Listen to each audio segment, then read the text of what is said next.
Hello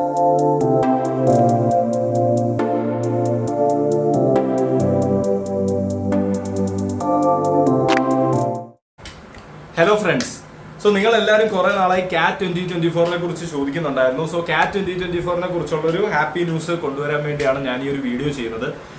open ഡാറ്റ് ഫൗണ്ടേഷനുമായിട്ട് ചേർന്നുകൊണ്ട് തന്നെ ഇത്തവണ CAT-ന് പ്രിപ്പയർ ചെയ്യണം എന്നുള്ള ആൾക്കാർക്ക് കോച്ചിങ്ങിന് പോകാൻ പൈസ ഇല്ല, അല്ലെങ്കിൽ അത് വളരെ എക്സ്പെൻസീവ് ആണെന്നുള്ളൊരു ഹിൻഡ്രൻസ് ഉള്ള ആൾക്കാരെ സംബന്ധിച്ചിടത്തോളം കംപ്ലീറ്റ്ലി ഫ്രീ ആയിക്കൊണ്ട് തന്നെ ഓപ്പൺ ഡാറ്റ് ഫൗണ്ടേഷനിലൂടെ നിങ്ങൾക്ക് CAT-ന് പ്രിപ്പയർ ചെയ്യാം.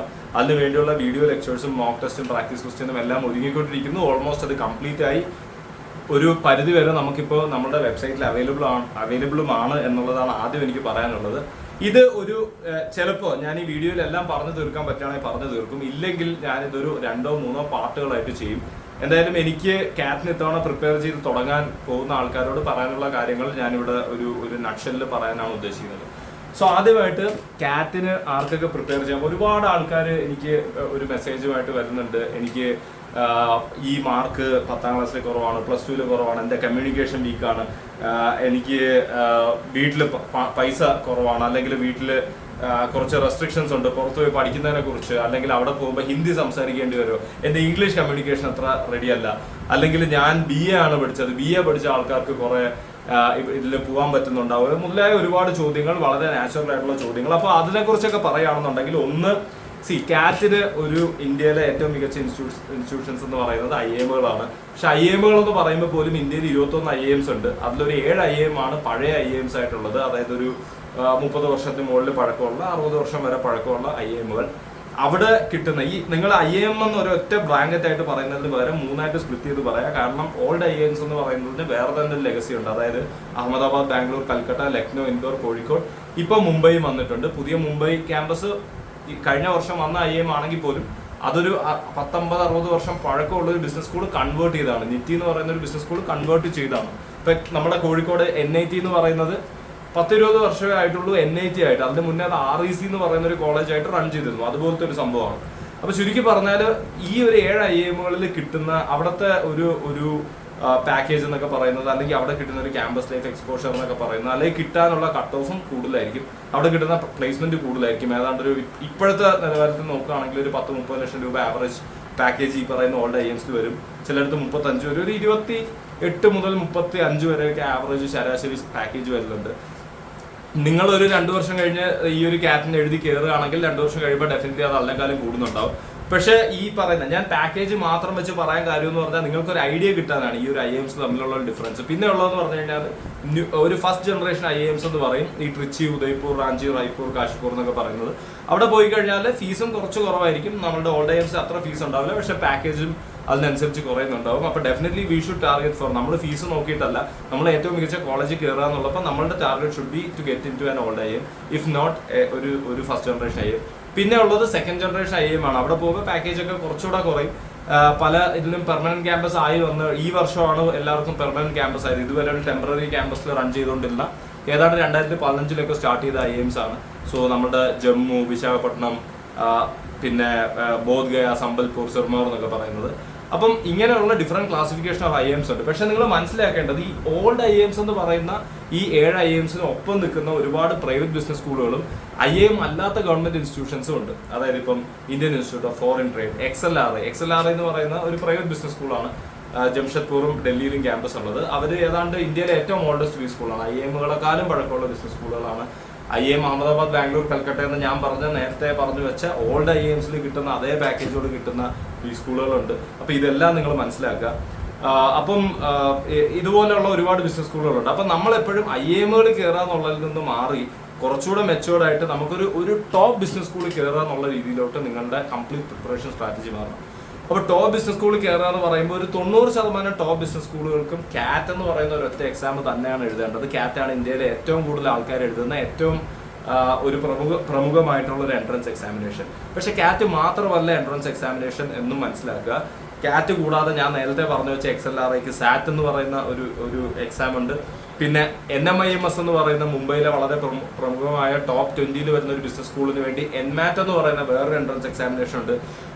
സിംബയോസിസ് എന്ന് പറയുന്ന, അതായത് സിംബയോസിന് ഒരുപാട് ബിസിനസ് സ്കൂളുകളുണ്ട്. സിംബയോസിസ് എന്ന് പറയുന്ന ഒരു ഗ്രൂപ്പ് ഓഫ് ഇൻസ്റ്റിറ്റ്യൂഷൻസ് ആണ്, അമൃത ഗ്രൂപ്പ് ഓഫ് ഇൻസ്റ്റിറ്റ്യൂഷൻ എന്നൊക്കെ പറയുന്ന പോലെ.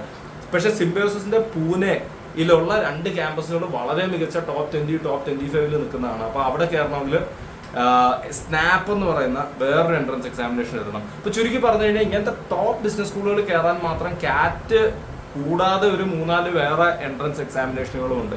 ഞാനിത് എന്തിനു പറഞ്ഞു വെച്ചു എന്ന് ചോദിച്ചു കഴിഞ്ഞാൽ, കഴിഞ്ഞ വർഷം കാറ്റിന് പ്രിപ്പയർ ചെയ്യുന്ന ആൾക്കാർ പലരും കാറ്റ് എന്ന് പറയുന്ന ഒരു ഒറ്റ എക്സാമും IIM എന്ന് പറയുന്ന ഒരു ഒറ്റ സെറ്റ് ഓഫ് കോളേജും മാത്രം ടാർഗറ്റ് ചെയ്ത് പ്രിപ്പയർ ചെയ്ത ആൾക്കാരാണ്. അപ്പോൾ നിങ്ങൾക്ക് സ്വാഭാവികമായിട്ടും അറിയാം, എൻ്റെ അടുത്ത് കുറേ പേര് ചോദിക്കുന്ന ഒരു ചോദ്യമാണ്, ഈ വർഷം ഇത്രയും പ്രിപ്പയർ ചെയ്തിട്ട് എനിക്കിത് കിട്ടിയില്ലെങ്കിൽ എന്ത് ചെയ്യും എന്നുള്ളത്. നിങ്ങൾ ഇതിന് ഒരു 7-8 മാസം, ശരാശരി ഒരു അത്യാവശ്യം ഫൗണ്ടേഷൻ ഉള്ള ഒരാൾക്ക് ഒരു 5 മാസവും, ഒരു തീരെ ഫൗണ്ടേഷൻ ഇല്ലാത്ത ഒരാൾ ഫ്രം സ്ക്രാച്ച് തുടങ്ങുകയാണെങ്കിൽ ഒരു 7-8 മാസവും പ്രിപ്പറേഷൻ, അതായത് ഇപ്പോൾ സ്റ്റാർട്ട് ചെയ്ത ഈസി ആയിട്ട് തീർക്കാൻ പറ്റുന്ന, സിലബസ് തീർക്കാൻ പറ്റുന്ന, നിങ്ങളുടെ ബാക്ക്ഗ്രൗണ്ട് ഏതായാലും നിങ്ങൾക്ക് തീർക്കാൻ പറ്റുന്ന ഒരു എൻട്രൻസ് എക്സാമിനേഷനാണ് കാറ്റ്. അപ്പോൾ നിങ്ങൾ 8 മാസം പ്രിപ്പയർ ചെയ്തിട്ട് കാറ്റിന്റെ അന്ന് നിങ്ങൾക്ക് എന്തെങ്കിലും ശാരീരികമായിട്ടുള്ള പ്രശ്നം കൊണ്ടോ, മാനസികമായിട്ടുള്ള ചെറിയ പ്രശ്നങ്ങൾ കൊണ്ടോ, ടെൻഷൻ കൊണ്ടോ ആ ഒരൊറ്റ ദിവസം നിങ്ങൾക്ക് പരീക്ഷയ്ക്ക് സ്കോർ ചെയ്യാൻ പറ്റിയില്ലെങ്കിൽ നിങ്ങളുടെ ഈ ഒരു വർഷത്തെ പ്രിപ്പറേഷൻ മൊത്തം നഷ്ടമാവും. നിങ്ങളുടെ ഒരു ചാൻസ് നഷ്ടമാവും. ചിലപ്പോൾ ഇനി ഒരു വർഷവും കൂടെ നിങ്ങൾ കൊടുക്കേണ്ടി വരും. പക്ഷേ നിങ്ങളുടെ ഒരു ടോപ്പ് ബിസിനസ് സ്കൂൾ ആസ്പിറന്റ് ആണെന്നുണ്ടെങ്കിൽ നിങ്ങൾക്ക് കാറ്റ് കഴിഞ്ഞാൽ പിന്നെ സാറ്റ് എഴുതാം, പിന്നെ സ്നാപ്പ് എഴുതാം, പിന്നെ എൻമാറ്റ് എഴുതാം. അപ്പോൾ മൾട്ടിപ്പിൾ എക്സാംസ് കയ്യിലിരിക്കുമ്പോൾ തന്നെ ഒരെണ്ണം പോയാലും വേറൊരെണ്ണം അവിടെ ഒരു സേഫ് ഓപ്ഷൻ ആയിട്ടുണ്ടാവും. പലപ്പോഴും കഴിഞ്ഞ വർഷം സംഭവിച്ചത് കാറ്റിന് വളരെ സീരിയസ് ആയിട്ട് പ്രിപ്പയർ ചെയ്യും. കാറ്റ് കഴിയുന്നതോടുകൂടി കാറ്റ് കുറച്ച് മോശമായാൽ തന്നെ, ഈ മോശം അല്ലെങ്കിൽ പോലും ഞാൻ ശരിക്കും നല്ലോണം എഴുതിയില്ല എന്ന് വിചാരിച്ചുകൊണ്ട് ഡിസപ്പോയിന്റഡ് ആയിക്കൊണ്ട് പിന്നെ ബാക്കിയുള്ള എക്സാമുകളൊന്നും നോക്കാതിരിക്കുന്നവർ കുറേ അധികം ഉണ്ട്.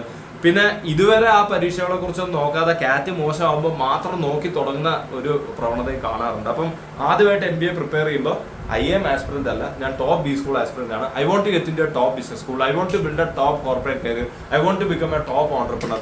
ഈ ഒരു മൈൻഡ് സെറ്റോട് കൂടി വേണം നിങ്ങളുടെ കാറ്റ് പ്രിപ്പറേഷൻ അല്ലെങ്കിൽ നിങ്ങളുടെ MBA പ്രിപ്പറേഷൻ സ്റ്റാർട്ട് ചെയ്യാൻ വേണ്ടി. ഇപ്പോൾ ഈ ബാക്കിയുള്ള എക്സാമുകൾക്ക് വേണ്ടി ഒരുപാട് എക്സാമിന് വേണ്ടി പ്രിപ്പയർ ചെയ്ത് വലിയ ബുദ്ധിമുട്ടാവുമെന്ന് വിചാരിക്കുന്നവരോട് എനിക്ക് പറയാനുള്ളത്, ഇതിനെല്ലാത്തിനും നിങ്ങൾ കാറ്റിന് പ്രിപ്പയർ ചെയ്താൽ മതി.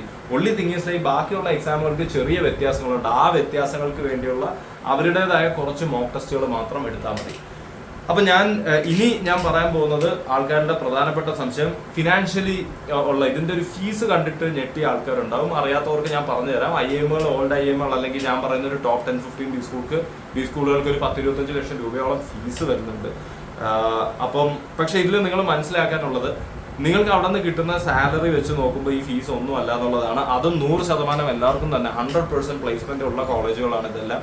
നിങ്ങൾക്കൊരു ഇതുപോലുള്ളൊരു കോളേജിൽ ഒരു ഓഫർ കിട്ടിയാൽ അപ്പോൾ തൊട്ട് അവർ നിങ്ങളെ ബാങ്കുകൾ സമീപിച്ചുകൊണ്ടിരിക്കും. നിങ്ങൾ അവിടെ നിങ്ങളെ ആധാരം ഒന്ന് പണയം വെച്ച് നിങ്ങൾ അങ്ങനത്തെ ഒന്നും വീട് വെക്കേണ്ട ആവശ്യമില്ല.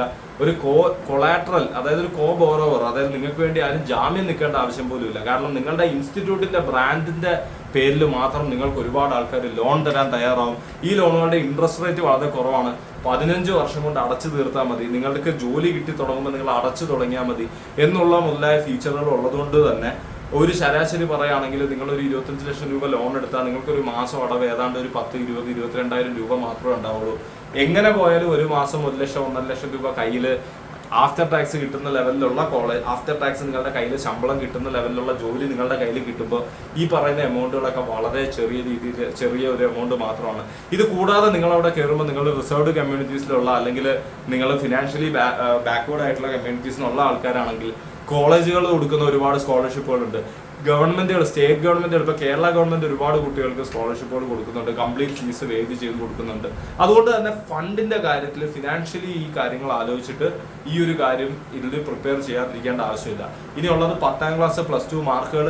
ഡെഫിനറ്റ്ലി ഒരു B സ്കൂളിലുള്ള എൻട്രൻസ് ഒരു അഡ്മിഷൻ എന്ന് പറയുന്നത് 10ാം ക്ലാസ്സിലെ മാർക്ക്, +2ലെ മാർക്ക്, നിങ്ങളുടെ ഗ്രാജുവേഷനിലെ മാർക്ക്, നിങ്ങൾക്ക് വർക്ക് എക്സ്പീരിയൻസ് ഉണ്ടെങ്കിൽ അത്, പിന്നെ നിങ്ങൾ ജെൻഡർ ഡൈവേഴ്സ്, നിങ്ങൾ പെൺകുട്ടി അല്ലെങ്കിൽ ആൺകുട്ടി അല്ലാത്ത ഏതൊരു ജെൻഡർ ആണെന്നുണ്ടെങ്കിലും അതിനൊരു വെയിറ്റേജ് ഉണ്ട്. നിങ്ങൾ എഞ്ചിനീയറിംഗ് അല്ലാത്ത വേറെ ഏത് ബാക്ക്ഗ്രൗണ്ട് ആണെങ്കിലും അതിനൊരു വെയിറ്റേജ് ഉണ്ട്. പിന്നെ നിങ്ങൾ റിസർവ്ഡ് കമ്മ്യൂണിറ്റീസിലാണെങ്കിൽ റിസർവേഷൻ ഉണ്ട്. സോ ഇത്രയൊക്കെ സാധനങ്ങൾ പറഞ്ഞു നിർത്തുമ്പോൾ തന്നെ നിങ്ങൾ മനസ്സിലാക്കേണ്ടത്, ഇതിൽ ഏതെങ്കിലുമൊക്കെ സാധനങ്ങൾ നിങ്ങൾക്ക് ഇല്ല എന്ന് വിചാരിച്ചിട്ട് നിങ്ങളുടെ ചാൻസസ് ഇല്ലാതാവുന്നില്ല. ഉദാഹരണത്തിന് പറഞ്ഞു കഴിഞ്ഞാൽ എഞ്ചിനീയർ അല്ലാത്ത ഏതൊരു ഡൊമൈനിലുള്ള ആൾക്കാർക്കും ഒരു എക്സ്ട്രാ വെയിറ്റേജ് പോയിന്റ്സ് അവിടെ കിട്ടുന്നുണ്ട്. എന്നിരിക്കെ ഇപ്പോഴും ഒരു 10-30-40% എല്ലാ B സ്കൂളുകളിലും എഞ്ചിനീയർമാർ എത്തുന്നുണ്ട്. അതിനർത്ഥം ആ ഒരു ചെറിയ മാർക്ക് അവിടെ കട്ട് ചെയ്തു എന്ന് വെച്ചിട്ട് എഞ്ചിനീയർമാർ അവിടെ കയറാതിരിക്കുന്നില്ല. ബാക്കിയുള്ള കാര്യങ്ങളിൽ നിങ്ങൾക്ക് മേക്കപ്പ് ചെയ്യാൻ പറ്റും. അതുപോലെ തന്നെ ഇപ്പൊ പെൺകുട്ടികൾക്ക് ഒരു എക്സ്ട്രാ വെയിറ്റേജ് ഉണ്ട്. പക്ഷേ പെൺകുട്ടികൾ മാത്രമാണോ ബി സ്കൂളുകളിലുള്ളത്? അല്ല. അതുപോലെ തന്നെ 10ാം ക്ലാസ്സിലും പ്ലസ് ടുവിലും മാർക്ക് കൂടുതലുണ്ടെങ്കിൽ നല്ലതാണ്. പക്ഷെ അത് കുറവാണ് എന്ന് വെച്ചിട്ട് നിങ്ങൾക്ക് കയറാൻ പറ്റില്ല എന്ന് പറയാൻ പറ്റില്ല. കാരണം ഇനി നിങ്ങളുടെ കയ്യിലുള്ള കൺട്രോളബിൾസ് എന്ന് പറഞ്ഞു കഴിഞ്ഞാൽ ഇനി നിങ്ങൾക്ക് വരാൻ പോകുന്ന ക്യാറ്റ് കഴിഞ്ഞാൽ നിങ്ങൾക്കൊരു ഇന്റർവ്യൂ. ഈ ക്യാറ്റും ഇന്റർവ്യൂവും അല്ലെങ്കിൽ ഈ വരുന്ന എൻട്രൻസും ഇന്റർവ്യൂവിലും നല്ല രീതിയിൽ പെർഫോം ചെയ്തു കഴിഞ്ഞാൽ നിങ്ങൾക്ക് ഡെഫിനറ്റ്ലി ഈ പറയുന്ന ഒരു +1 അല്ലെങ്കിൽ 10th മാർക്കിന്റെ കുറവിനെ നിങ്ങൾക്ക് ഓവർകം ചെയ്യാൻ പറ്റും, അല്ലെങ്കിൽ അതിനെ നിങ്ങൾക്ക് മറികടക്കാൻ പറ്റുന്നുണ്ടാവും. പിന്നെ ആൾക്കാർ ചോദിക്കുന്നത് വർക്ക് എക്സ്പീരിയൻസിനെ കുറിച്ചാണ്. ഐഡിയലി ഒരു 2 വർഷം 3 വർഷമൊക്കെ വർക്ക് എക്സ്പീരിയൻസ് ഉണ്ടെങ്കിൽ അതിന് മാക്സിമം പോയിന്റ്സ് കിട്ടും. പക്ഷെ നിങ്ങൾ മനസ്സിലാക്കേണ്ട 100 മാർക്കിൽ എടുക്കുകയാണെങ്കിൽ ഈ വർക്ക് എക്സ്പീരിയൻസിനുള്ള വെയിറ്റേജ് ഒരു 5 to 10% ആയിരിക്കും. അതും കോളേജുകൾ അനുസരിച്ച് മാറിക്കൊണ്ടിരിക്കും. ചില കോളേജുകളിൽ അത്ര പെർസെൻറ്റേജ് വെയിറ്റേജ് വർക്ക് എക്സ്പീരിയൻസ് ഉണ്ടാവില്ല, ചിലയിടത്ത് കൂടുതലുണ്ടാവും. ചിലയിടത്ത് 10th-ന്റെയും 12th-ന്റെയും മാർക്ക്, ഉദാഹരണത്തിന് ഞാൻ പഠിച്ച IIM ഇൻഡോറിൽ 10th-ന്റെയും 12th-ന്റെയും വെയിറ്റേജ് വളരെ കൂടുതലാണ്. ചില കോളേജുകളിൽ അതിന് വെയിറ്റേജ് വളരെ കുറവായിരിക്കും. അപ്പം 10th-ലും 12th-ലും മാർക്ക് കുറച്ച് കുറവുള്ള ആൾക്കാർ IIM ഇൻഡോറിൽ ചിലപ്പോൾ കിട്ടില്ലായിരിക്കും, പക്ഷെ വേറെ ഒരുപാട് സ്ഥലങ്ങളിൽ കിട്ടാൻ ചാൻസ് ഉണ്ട്. സോ അതുപോലെ തന്നെ ഒരു ഡ്രീം കോളേജ് വെക്കാതെ നിങ്ങളൊരു ടോപ്പ് സ്പെക്ട്രം, അതായത് ഒരു ടോപ്പ് 20 ബിസിനസ് സ്കൂളുകൾ ടാർഗറ്റ് ചെയ്യുകയാണെങ്കിൽ ഇതിന്റെയൊക്കെ ക്രൈറ്റീരിയകൾ മാറിക്കൊണ്ടിരിക്കും. Work on your controllables. ആ കൺട്രോളബിൾസിൽ പ്രധാനപ്പെട്ട സാധനം ഇപ്പം നിങ്ങൾ മുന്നോട്ട് നോക്കേണ്ടത് എൻട്രൻസ് ആണ്. ആ എൻട്രൻസിന് ഫോക്കസ് ചെയ്യാന്ന് പറയുമ്പോൾ നിങ്ങൾ ക്യാറ്റിനാണ് പ്രിപ്പയർ ചെയ്യേണ്ടത്, കൂടെ വേറെ എക്സാമുകൾക്ക്. ഓപ്പൺ ഡാറ്റ് ഫൗണ്ടേഷന്റെ വെബ്സൈറ്റിൽ പോയി കഴിഞ്ഞാൽ www.opendad.in ആൻഡ്രോയിഡ് യൂസേഴ്സിന് പ്ലേ സ്റ്റോറിൽ പോയിട്ട് ഓപ്പൺ ഡാറ്റ് ഫൗണ്ടേഷൻ എന്ന് സെർച്ച് ചെയ്ത് കഴിഞ്ഞാൽ നമ്മുടെ ആപ്പും കിട്ടും. അതിൽ നോക്കി കഴിഞ്ഞാൽ ഞാനിതിന്റെ ഷെഡ്യൂളും ഇത് എങ്ങനെ പ്രിപ്പയർ ചെയ്യണമെന്നുള്ളതൊക്കെ വരും വീഡിയോകളിൽ കൂടുതലായിട്ട് ഡീറ്റെയിൽഡ് ആയിട്ട് പറയുന്നുണ്ടാവും. പക്ഷേ ജസ്റ്റ് അണ്ടർസ്റ്റാൻഡ്, നിങ്ങൾ അതിൽ ഫ്രീ ആയിട്ട് തന്നെ എൻറോൾ ചെയ്താൽ നിങ്ങൾക്ക് വേണ്ട എല്ലാ വീഡിയോ ലെക്ചേഴ്സും, നിങ്ങൾക്ക് വേണ്ട പ്രാക്ടീസ് ക്വസ്റ്റ്യൻസും, നിങ്ങൾക്ക് വേണ്ട മോക്ക് ടെസ്റ്റുകളും കിട്ടും. അത് മാത്രം ഫോളോ ചെയ്ത് പഠിച്ചു കഴിഞ്ഞാൽ നിങ്ങൾക്ക് ഈസി ആയിട്ട് നമ്മളുടെ CAT 2024 ക്രാക്ക് ചെയ്ത് ഒരു ടോപ്പ് ബിസിനസ് സ്കൂളിൽ കയറാനും പറ്റുന്നുണ്ടാവും. സോ ഇത്രയും വെച്ച് ഞാൻ ഈ വീഡിയോ ഒന്ന് വൈൻഡപ്പ് ചെയ്യാണ്. ഇനി കൂടുതൽ ഡീറ്റെയിൽസുമായിട്ട് ഞാൻ അടുത്ത വീഡിയോയിൽ വരാം. ഇതൊരു പാർട്ടായിട്ട് തന്നെ ചെയ്യാം, ഇല്ലെങ്കിൽ it will be too overwhelming for you guys. So thanks a lot for watching. By.